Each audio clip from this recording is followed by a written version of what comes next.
ولأول مرة في مهرجان الأمانة سيتم إقامة فعالية الحصن الخليجي، وهي فعالية مخصصة لجميع الفئات العمرية من 3 سنوات إلى 50 سنة، وهو برنامج ترفيهي تنافسي للأطفال والعائلة،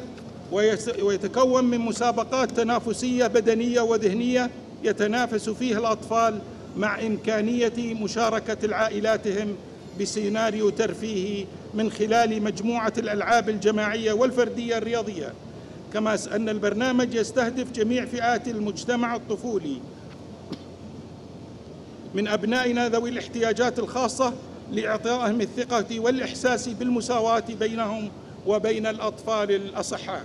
لأنهم جزء لا يتجزأ من مجتمعنا، ويعتبر البرنامج الأول من نوعه الذي يقام بالمملكة من حيث الفكرة والتنفيذ، ويشمل البرنامج جميع فئات المجتمع ليتيح الفرصة لأولياء الأمور مشاركة أبنائهم في جو عائلي.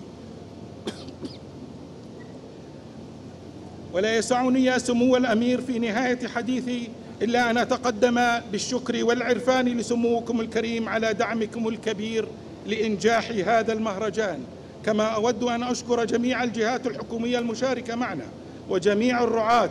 من الجهات الحكومية والقطاع الخاص، والذي نعتبرهم شركاء حقيقيون معنا، وأخص بالشكر شركة الاتصالات السعودية وشركة أرامكو السعودية، كما أشكر جميع وسائل الإعلام الراعية للمهرجان، والشكر موصول لجميع اللجان العاملة في هذا المهرجان. والسلام عليكم ورحمة الله وبركاته.